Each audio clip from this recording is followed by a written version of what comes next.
Irmãos, aceitem a paz do Senhor Jesus.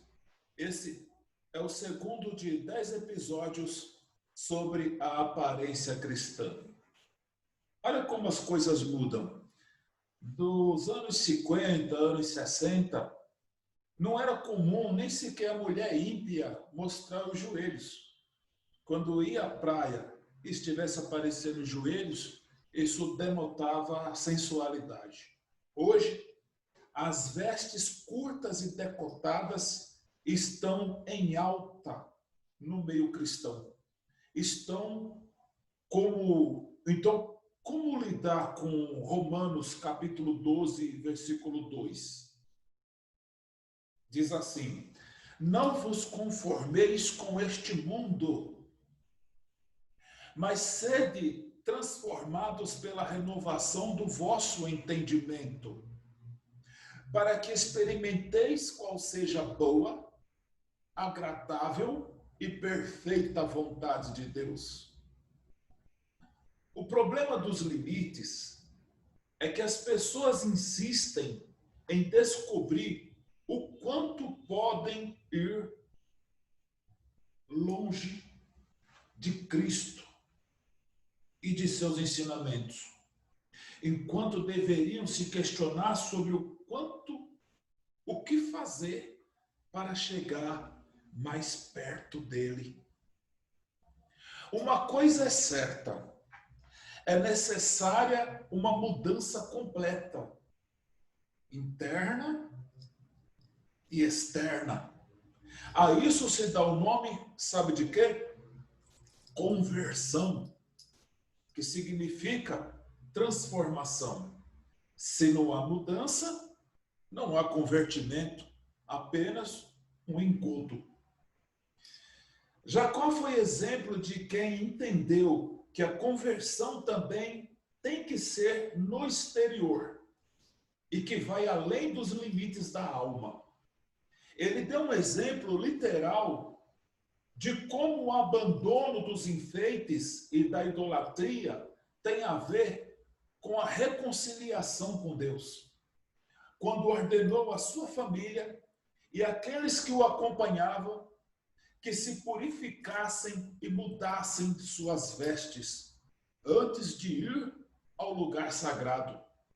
O povo lhe atendeu, livrando-se inclusive dos brincos que traziam nas orelhas. Olha o que diz Gênesis, capítulo 35, versículo 2 ao 5. Então disse Jacó à sua família e a todos os que com ele estavam: lançai fora os deuses estranhos que há no meio de vós, e purificai-vos, e mudai as vossas vestes. Levantemo-nos e subamos a Betel. Ali farei um altar ao Deus que me respondeu no dia da minha angústia, e que foi comigo no caminho por onde andei. Entregaram, pois, a Jacó todos os deuses estranhos que tinham nas mãos e as arrecadas que pendiam de suas orelhas. E Jacó os escondeu debaixo do carvalho que estava junto a Siquém. Então partiram, e o terror de Deus sobreveio às cidades que lhes estavam ao redor, de modo que não perseguiram os filhos de Jacó.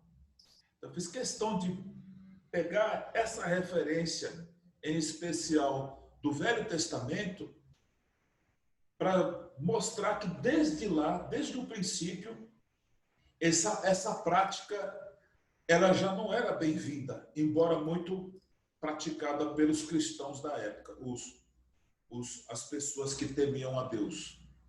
Verdadeiramente, não é a aparência que define o homem, mas ela revela muito de sua essência. Quando você bate o olho em alguém, pode assim dizer, ali vai um hippie, né? Você vê ele cheio de estresse, aquele cabelo rastafari, um monte de tererê, é hippie, né? Ou Quando você bate o olho na pessoa, todo de preto, as unhas pretas, os lábios pretos, maquiagem preta, né? Não vai um roqueiro, ali vai um roqueiro. Seria pedir demais, seria querer demais dizer, ali vai um santo homem de Deus? Ali vai uma mulher de Deus? Isso é uma coisa que está ficando escassa. Não se vê mais, não se pode mais dizer isso quando bate o olho nesse alguém. As igrejas de hoje estão se deixando influenciar pelo modismo do mundo, sob o pretexto de que isso é necessário para evangelizar as pessoas. Outros dizem que a igreja precisa mostrar que não é radical e se submetem a diversos absurdos.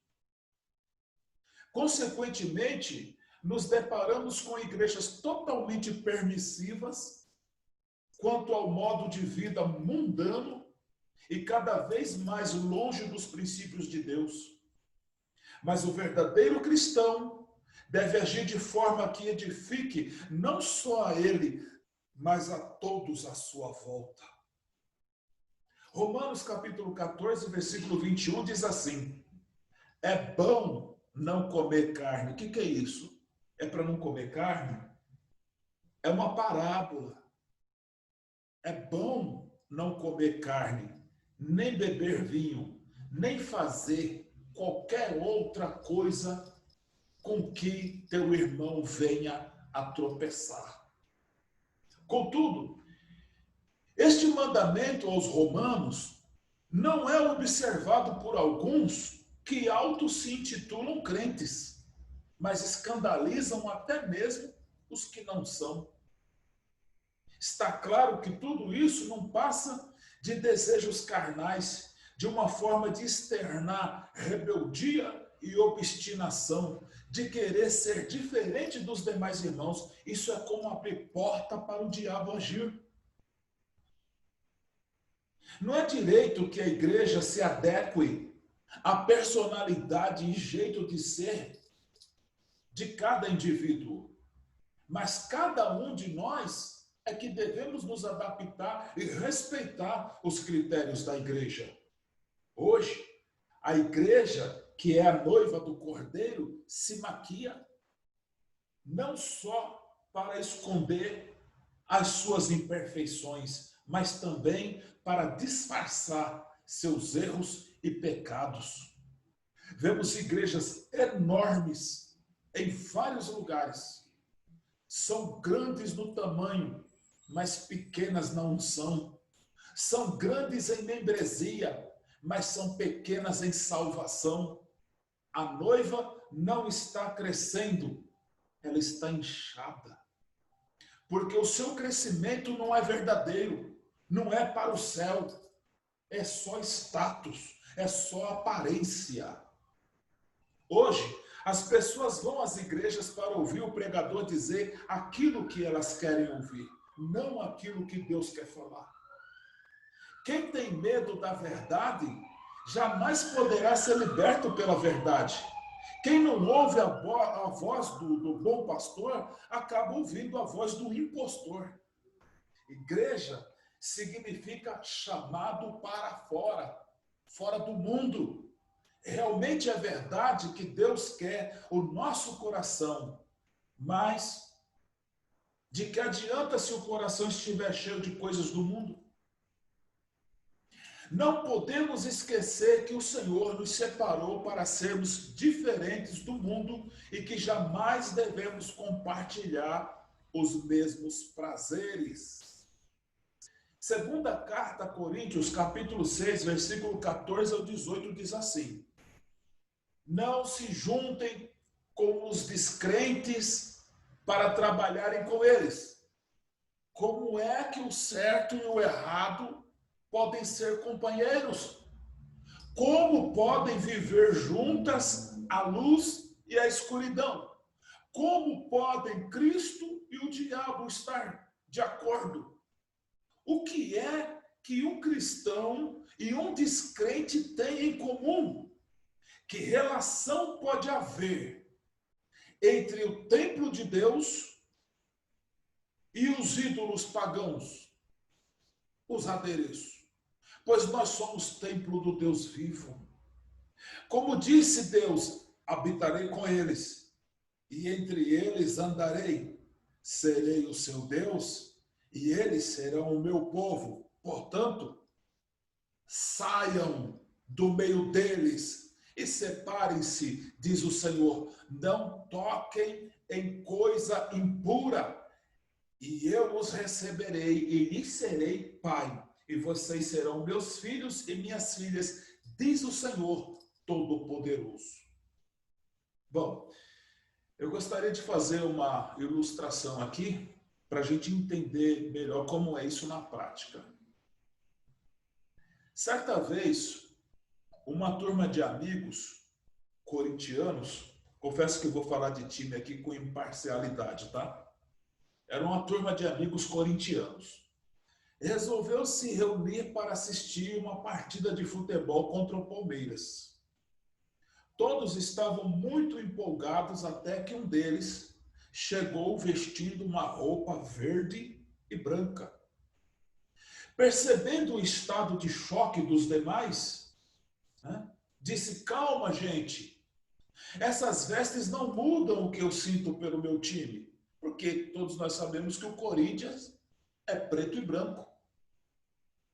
Aquele era um momento importante para eles, no qual todos deveriam mostrar de todas as formas possíveis de que lado realmente estavam. Só que aquele rapaz parecia um palmeirense e não um corintiano. Todos ficaram muito indignados com seu amigo, pois um verdadeiro torcedor jamais aceita se parecer, por pouco que seja, com seu rival. Essa ilustração é muito importante para quem faz parte de um grupo especial.